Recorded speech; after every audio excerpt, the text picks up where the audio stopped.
ప్రభునామకు స్తోత్రములు. కలువరిలో యేసు దారపోసిన అమూల్యమైన రక్తములో కడగబడి మానవ లోకానికి క్రీస్తు ప్రేమను వెదజల్లుచు దేవుని పనిలో అద్భుతంగా వాడబడుతున్న అభిషక్తులు, అనుభవనీయులు, గౌరవనీయులు, ఘనులైన స్థానిక దైవజనునికి కుటుంబానికి, కూడి వచ్చిన దైవ సేవకులకు, దైవ సేవకురాండ్రకు, ఇక్కడ ఉన్న ఆర్కెస్ట్రా బృందానికి, మైక్ ఇంజనీర్ బృందాలకు, మన ఈ ప్రాంత నాయకులు, పెద్దలు, బాలురు, యవనులు, వృద్ధులు, మీ అందరికీ ప్రభు అయిన యేసు నామములో శుభాది వందనాలండి. ప్రభు మనలో ప్రేమించారు. మన నాయకులు నోయల్ శామ్యుల్ గారిలో నుండి ఒక ఉన్నతమైన అనుభవంలోకి ప్రభు మనల్ని నడిపిస్తున్నారు. ఎందుకో తెలీదు, నోయల్ శామ్యుల్ గారు విదేశానికి వెళ్ళొచ్చిన దగ్గర నుంచి మొట్టమొదట మూలపాడు జానయ్య గారి దగ్గరికి వచ్చారు. అక్కడ ఒక అద్భుతమైన ప్రసంగాన్ని చేశారు.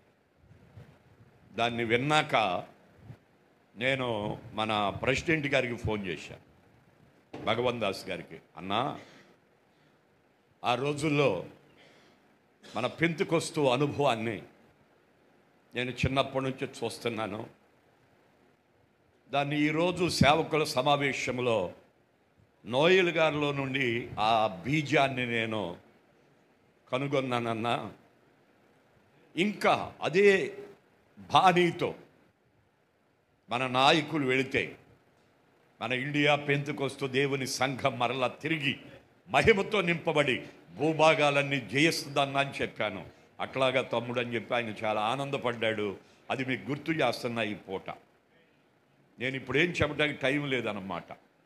కాకపోతే అయ్యగారు గుర్తు చేసిన మాట ఏంటంటే, మన సంఘాల్లో ఆత్మతో నింపబడాలి, ప్రవచనాలు ప్రవచించాలి, గుడ్డివారు చూడాలి, చెవిటివారు వినాలి, మూగవారు మాట్లాడాలి, అద్భుత మహత్కార్య సూచక్రియలు జరగాలి అని చెప్పారు కదా. దాని గురించి 2 మాటలు ఇస్తా, తీసుకోండి పూట. అంటే ఏమి చెప్పలేను కానీ రిఫరెన్స్ ఏమి ఇవ్వను, ఊరికి హెచ్చరిక చేస్తానే.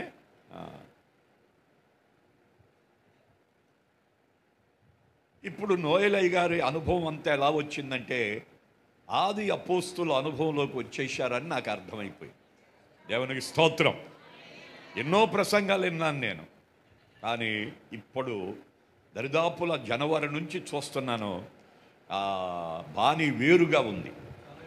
ఏ వర్తమానమైనా చెప్పనివ్వండి, ఆఖరిగా సంఘాలను దీవించడం, నాయకత్వం అనేది వారిలో నుంచి బయటపడుతుంది.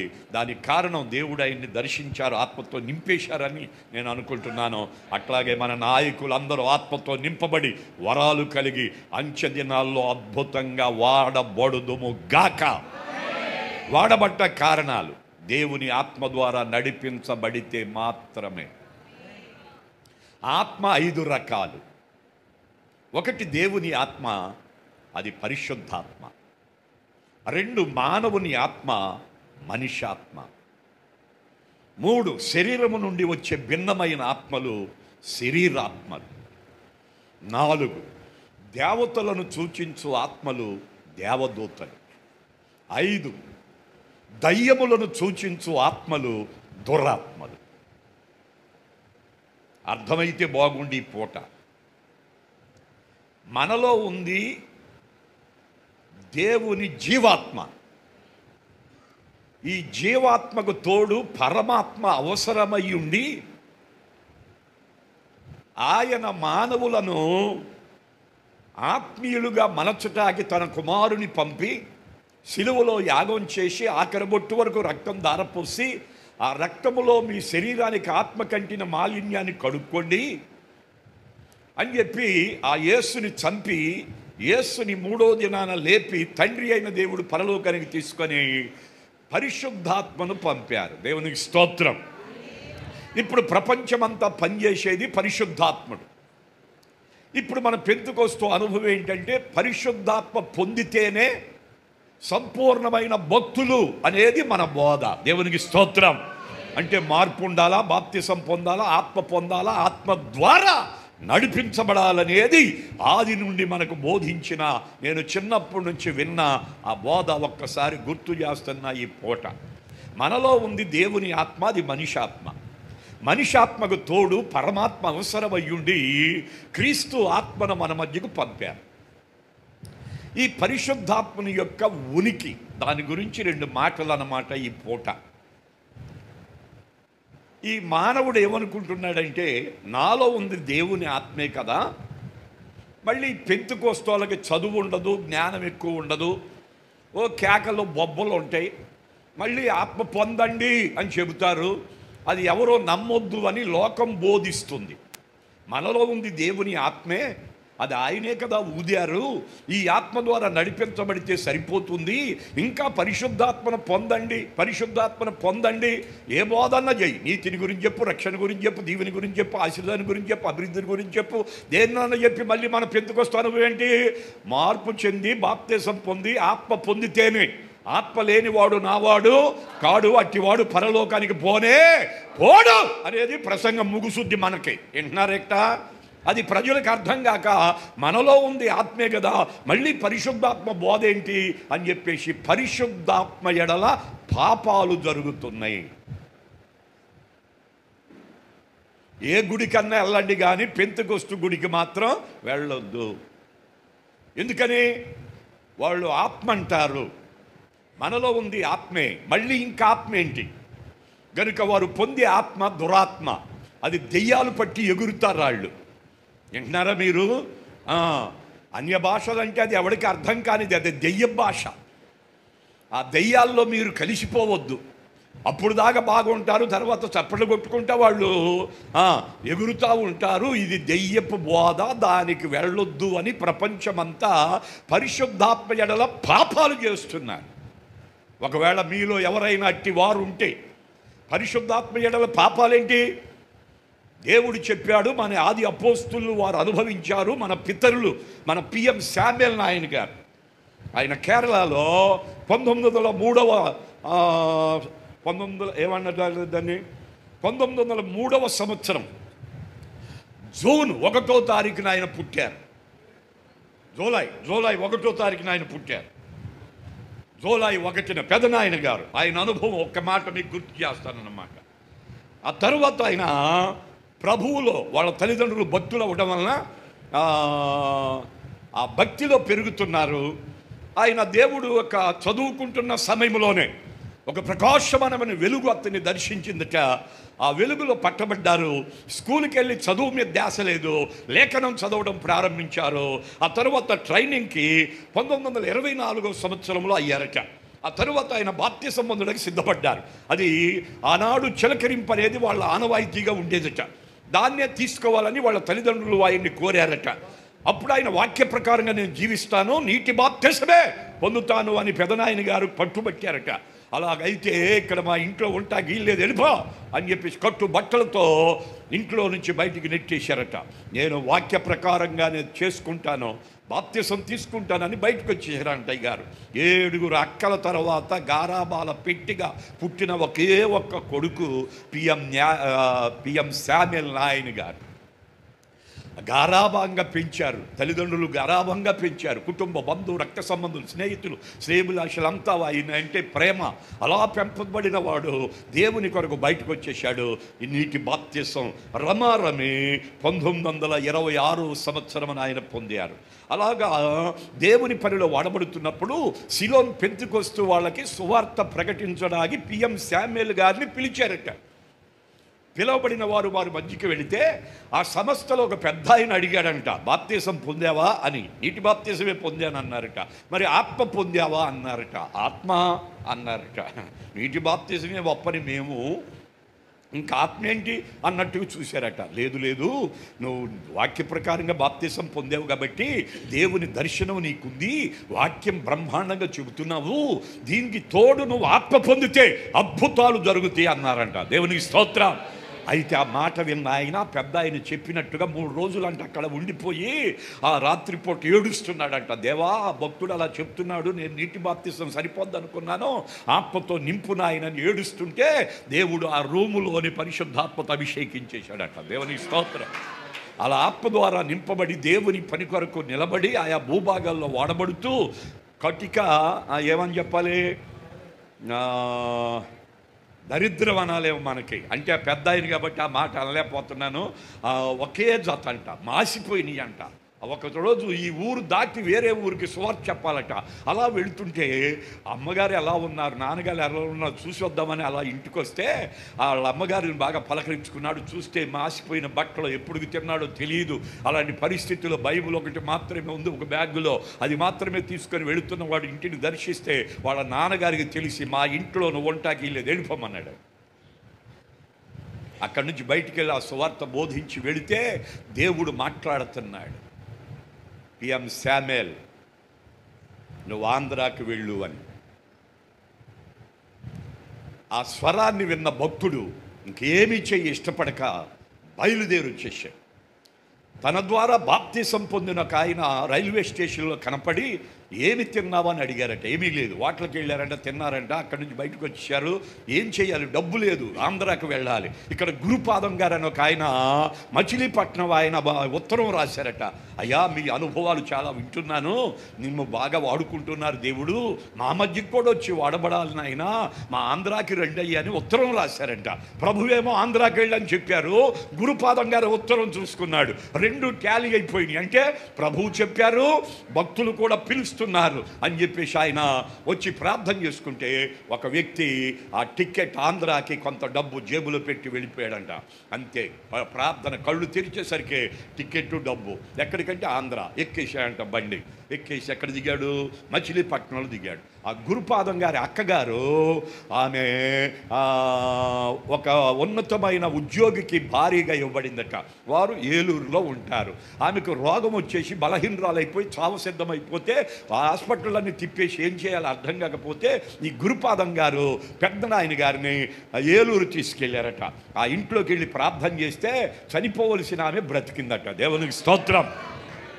అక్కడ ఏలూరులో సువార్త ప్రకటన ప్రారంభమైంది. ఇక ఇవన్నీ లోతుగా చెప్పలేకపోతున్నాను. ఆ తరువాత ఆయన విజయవాడ వచ్చేసారంట. ఆయనతో పాటు జాయమ్మ గారి తండ్రి గారు పిటి చాకో గారు, వాళ్ళిద్దరూ కలిసి ఇదే వంటంలో విజయవాడ ఏమండి వింటున్నారా, ఇస్లాంపేట అనే పేటలో ఒక గది అద్దెకి తీసుకొని ప్రార్థన మొదలెట్టారంట. దేవునికి స్తోత్రం. ఇద్దరు భక్తులు ఇస్లాంపేట. ఏ పేట? ఎక్కడ? One town. అర్థమవుతుందా మీకు? ఇదేం పేట? బాప్టిస్ట్ పాలెం. అర్థమైందా మీకు? ఇక్కడ కాదు, ముందు వారు వచ్చింది ఇస్లాంపేటకు వచ్చారు. ఒక గద అద్దెకి తీసుకున్నారు. అక్కడ దేవుని ఆత్మతో నింపబడి మండుతున్నారు. ఎన్నో అద్భుతాలు మహత్కార్యాలు. దాసు అనే ఒక యవనస్తుడు ఆ వాక్యాలు విని వారి ప్రవర్తన చూసి పట్టబడి నేను బాప్తిసం పొందుతాను అన్నాడట. వీళ్ళిద్దరు కలిసి బాప్తిసం ఇచ్చారంట ఆయనకి. ఇస్తే ఏం చేశారు తెలుసో, వాళ్ళ నాన్నకు తెలిసి ఒకరోజు వాళ్ళు ఉన్న గది అద్దెకున్న ఇంట్లోకి వచ్చేసి ఇద్దరిని, పెదనాయన గారిని అయితే గొంతు పట్టుకొని గోడ మీదకి లేపాడంట పైకి. నా కొడుకు బాప్తిసాలు ఎత్తారా మీరు, మీ అంతు చూస్తా చంపేస్తానని. ఇంకెవరున్నారు పక్కన? పిటి చాకో నాయన గారు ఉన్నారా, ఆయన్ని కూడా కొట్టేశారంట. ఇద్దరిని కొట్టాడంటండి. ఏం మాట్లాడలేదంట. దేవునికి స్తోత్రం. ప్రభువా నీ పని చేశాం, దాసు అనేవాడికి బాప్తిసం ఇచ్చాం, అతడు బాప్తిసం పొందుట వలన నీకు మహిమ, మాకు ఆనందం, ఈ దెబ్బలు మాకు పెద్ద ఇదేమి కాదు అని సంతోషంగా అంగీకరించారంట. వాళ్ళు ప్రార్థన చేస్తుంటే ఒకరోజు కొట్టిన ఆయన వచ్చి ఇద్దరు పాదాలు పట్టుకొని ఏడ్చాడంట. నేను చేసిన తప్పు. అది ఎలా జరిగింది కార్యం అంటే వారు పొందిన ఆత్మ వారిని వాడుకున్న విధానం అద్భుతాలు. దేవునికి స్తోత్రం. అందుకనే దేవుని పిల్లలారా, ఇక నేను చెప్పలేకపోతున్నాను. అలాగా పెదనాయన గారు దేవుని మహాకృపలో ఎన్నో అద్భుతాలు ఆయన ద్వారా జరిగినాయి. అవన్నీ వివరించలేని, ఎప్పుడైనా ఒక్కొక్కటి చెప్తా ఉంటాను. ఇక్కడికి ఆపేస్తున్నాను. ఆయన ఆఖరిగా మన భూభాగాలన్నీ తిరిగి అనేకులతో బంధం కలిగి దేశాలన్నీ తిరిగేసి మన ఇండియా పెంతెకోస్తు వెళ్ళిన చోటల్లా సంఘం కట్టబడి దేవుని పనులు అద్భుతంగా వాడబడి రమారమి 1981 జూన్ 20వ తారీఖున ప్రభు పిలుపు మేరకు వెళ్ళిపోయారు. అదే ఆత్మ నోయల్ గారి మీదకి రావాలని కోరుకుంటున్నాను. దేవునికి స్తోత్రం. ఈ అంచె దినాల్లో మండాలి, రగలాలి, అద్భుతాలు జరగాలి. అది దేవుని వాంఛ. అదే భక్తుల్లో చూస్తున్నామన్నమాట. అయితే ఆఖరి మాట ముగిస్తున్నాను. దేవుని ఆత్మ పనిచేసే కాలంలో ఆ దేవునికి వ్యతిరేకంగా పరిశుద్ధ ఆత్మ ఎడల పాపాలు జరుగుతున్నాయి. మీరు పొందాలని, పొందుకోవాలని కోరుకుంటే ప్రార్థన చేసుకొని పొందుకోండి. వద్దు నాకు ఇది చాలు అనుకుంటే ఆగిపోండి. పొందేవారిని చూసి ఎగతాళి చేయొద్దు, హేళన చేయొద్దు, అవమానపరచ వద్దు. పరిశుద్ధాత్మను దుఃఖపరచొద్దు, పరిశుద్ధాత్మకు అబద్ధం చెప్పొద్దు, పరిశుద్ధాత్మని హేళన చేయొద్దు. ఇదే పాపం. భక్తులు ఈనాడు లోకం వద్దు, దొంగతనం వద్దు, వ్యభిచారం వద్దు, తాగుదొద్దు, జూదం వద్దు, మూర్ఖత్వం వద్దు, కొట్టుకోవడం, తిట్టుకోవడం, నెట్టుకోవడం, పొడుచుకోవడం వద్దురా అని భక్తిలోకి వచ్చారు. కానీ పరిశుద్ధాత్మ ఎడల పాపాలు చేస్తున్నారు. ఇది తొలగిపోవాలి. అందరూ ఆత్మతో నింపబడాలి. ఎందుకు అలా అంటుంది లోకం?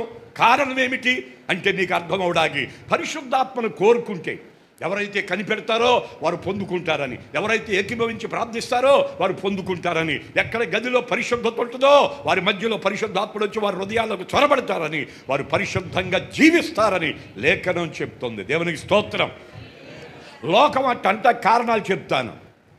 పరిశుద్ధాత్మ పనిచేసే కాలంలో దురాత్మ పనిచేస్తున్నాడు, అందుకని ఈ మాటలు వస్తున్నాయని దాని భావం.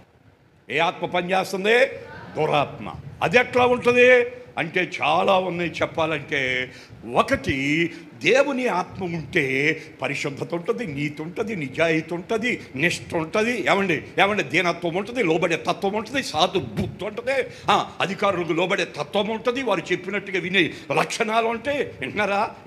ఏమండి వింటున్నారా? ఏం పొందితే? పరిశుద్ధాత్మ పొందితే. అదే పరిశుద్ధాత్మ ఏ సంఘంలో అయితే పనిచేస్తున్నాడో అదే సంఘాల్లో దురాత్ముడు కూడా చొరబడిపోయాడు. ఎవరిలో ఏ బలహీనత ఉన్నా అంటే మీకు ఇంకా లోతుగా అర్థం అవడానికి, ఒక వ్యక్తి ఇలా చెయ్యెత్తితే ఆ గోరులో ఏమన్నా చిన్న పాపం ఏదైనా ఉంటే ఆ గోరులో ఉన్న పాపాన్ని బట్టి లోపలికి వస్తాడంట దురాత్ముడు. ఇది అర్థమైతే బాగుండు. ఊరికే గోరుతో ఇట్లా పక్కన వాళ్ళు ఇట్లా అన్నాం అనుకో, అది అపవిత్రమైందనుకో, ఆ గోరులో నుంచి కూడా నీలోకి వస్తాడంట. వాడు ఎట్లొస్తాడు చూస్తా అనమాక ఆగేక. ఇక లోతుగా చెప్పలేను, ఒక్కొక్కటి వివరించడానికి టైం లేదు ఇక్కడ. అందుకనే ఏమిటి, దేవుని ఆత్మ పొందితేనేమో పరిశుద్ధత ఉంటుంది, దైవ భయంతో లేఖన ప్రకారంగా జీవితం ఉంటుంది.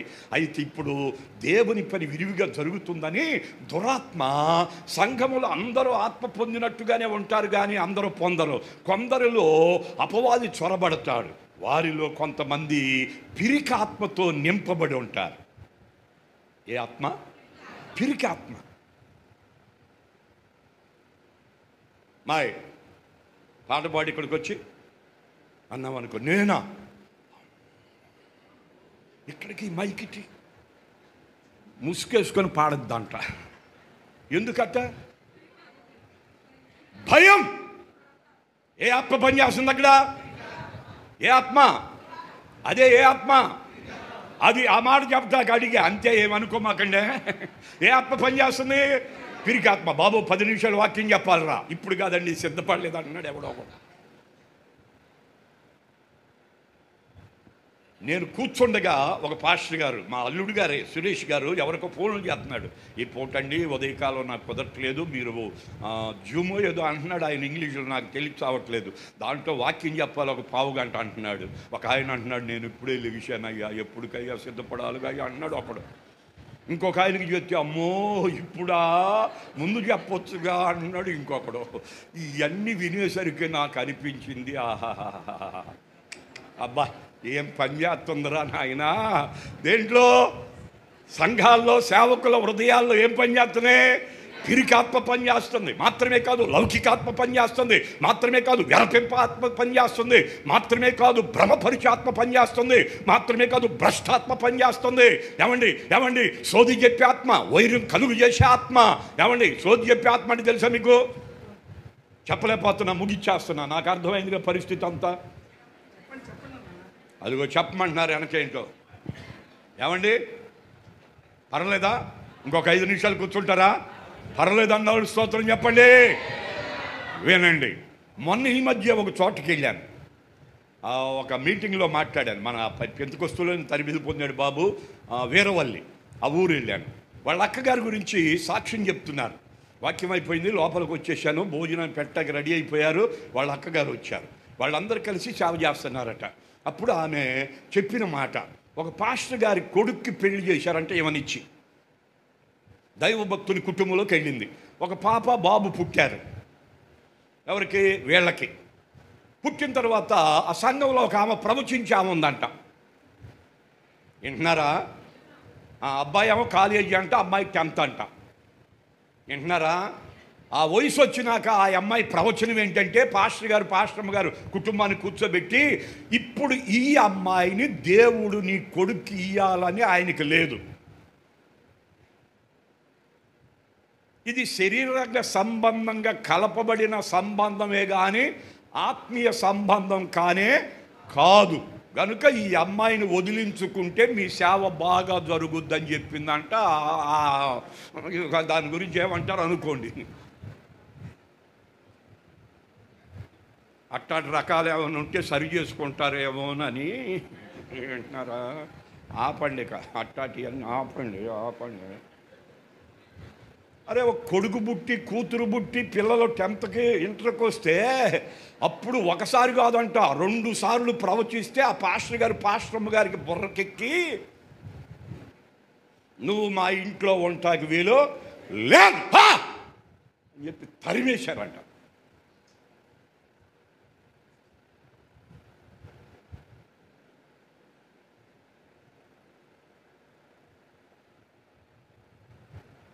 వచ్చేసి ఒంటరిగా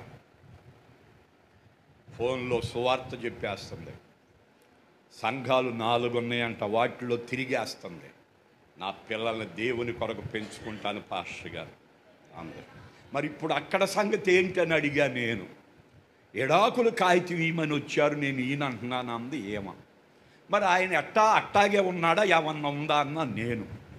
అంటే ఆమంది, ఆ సంఘంలో నాకు పిల్ల ఉంది, దాంతోనే పోతుంది, వాళ్ళకి అది సరిపోయింది అని చెప్పింది. ఏ ఆత్మ? మాట్లాడా అది సోది చెప్పే అట్టటోళ్ళు బయలుదేరారంటగా. జాగ్రత్తగా ఉండండి, ఏమనుకోమాకండి. ప్రవచనం అంటే సంఘ క్షేమాభివృద్ధి కొరకు చెప్పేదే ప్రవచనం. వ్యతిరేకమైన భావాలతో చెబితే అది దురాత్మని ఎంచండి, అట్టి వారికి దూరం అవ్వండి, దేవునికి దగ్గర అవ్వండి. వాక్యపు లోతుల్లో ఆత్మీయులుగా ఎదగాలని దైవ సేవకునిగా దేవుని స్థలములో ఉండి మీకు నేర్పిస్తున్నాను. కనుక మన ఆది అపోస్తుల అనుభవం, మన ఇండియా పెంతెకొస్తు దేవుని ఆత్మీయ అనుభవం. నేను ఎంతమందిని చూశాను. పిఎం శామ్యూల్ గారిని, ఆయనకి నేను చిన్నప్పుడు మా అమ్మగారు ఆ ఇంట్లో ఉంటే అక్కడికి వెళ్ళేవాడిని. ఒకరోజు జ్వరం వచ్చిందని చెప్తే ఆ మేరీ గారు, పెద్దమ్మగారు, నన్ను తీసుకెళ్ళి అయ్యగారి ముందు నిలబెట్టింది. అజానుభావుడు, వింటున్నారా? ఆయన ముందుకు వెళ్ళటాకే భయం, సేవకులకే వెళ్ళటానికి భయం. అలాంటి నన్ను తీసుకెళ్తే మోకరించమన్నాడు, మోకరించాను, నెత్తి మీద చెయ్యేశాడు, ప్రార్థించాడు. దేవునికి స్తోత్రం. అట్లా మేరమ్మ గారు అయితే ఎన్నోసార్లు అక్కడే తింటూ ఉండేవాళ్ళం వెళ్ళి లోపల. విన్నారా? అక్కడ పరిచర్య 3 చేసేవాళ్ళు. అందులో మా అమ్మగారు ఒక ఆమె ట్రైనింగ్ అయిన కాలం అంతా అక్కడే ఉన్నారు. ఆ పరిస్థితుల్లో నేను అక్కడికి వెళుతూ వస్తూ ఉండేవాడిని. తర్వాత అబ్రహం శామ్యూల్ గారు నన్ను దీవించాడు. ఆ తర్వాత జాయమ్మ తల్లి నన్ను ఎక్కువగా ప్రేమించింది. నా దగ్గరికి తరచూ వస్తూ ఉండేది, లూదియమ్మ గారి కొరకు, మా అమ్మగారి కొరకు. అలాగా తల్లిగారు వాడబడ్డారు. ఇప్పుడు నోయల్ గారు అల్పులమైన మమ్మల్ని ప్రేమించి ఆయనతో కూడా మేము ఒక సహదాసులుగా, సేవకులుగా ఆయన చూస్తూ మమ్మల్ని గౌరవపరుచుకుంటూ ముందుకు తీసుకెళ్తున్నారు. దీని అంతటి కారణం దేవుని మహాకృప. మనమందరం ఆత్మీయులుగా బలపడాలని ఆ భక్తుడు బోధించిన బోధన ఊరికే హృదయంలో పెట్టుకొని ఒక మాట మీకు ఇచ్చానన్నమాట. అందుకని ఇప్పుడు పరిశుద్ధాత్ముడు పనిచేస్తున్నాడు. ఇప్పుడు మనం అందరూ ఏం పొందాలి? పరిశుద్ధాత్మను పొందాలి. పొందితే ఏం జరుగుద్ది? మన స్వాధీనం తప్పి ఆయన స్వాధీనంలోకి వెళ్ళిపోతాం. అప్పుడు మొట్టమొదటి జరిగేది ఏంటంటే కొంత షేక్ అవుతాం. అంటే సియోను కుమార్ ఏమవుద్ది? నాట్యమాడుద్ది అన్నమాట. ఆ తరువాత ఆ ఆత్మను నువ్వు స్వాధీనపరుచుకొని నీ వశములోకి తీసుకొని ఆత్మానుసరముగా నడిచే అనుభవంలోకి మనము వెళ్ళవలసి ఉంటుంది అనేది దైవ సేవకునిగా దేవుని స్థలములో ఉండి మీకు నేర్పిస్తున్నా. అజ్ఞానాన్ని విడిచిపెడదాం, అంధత్వాన్ని విడిచిపెడదాం, మత్స, మలినం, డాగు, కోపం, కక్ష, భేదం, విభేదం, అల్లరి, నీచ కార్యాలు చిన్న చిన్నవి చోటు చేసుకుంటే అంటగా లోపల. అదే భక్తుడు చెప్పి వెళ్ళారు మనకి. అట్లాంటివన్నిటి నుండి విడుదల పొంది సంపూర్ణమైన భక్తి మాన్యతలో ఎదుగుటకు ఆత్మతో నింపబడి ఆత్మీయులుగా బ్రతికిపోదాం. దేవుడు అలా మనలందరినీ దీవించి ఆది అపోస్తుల అనుభవంలోకి మనలందరినీ నడిపించును గాక. Amen, amen.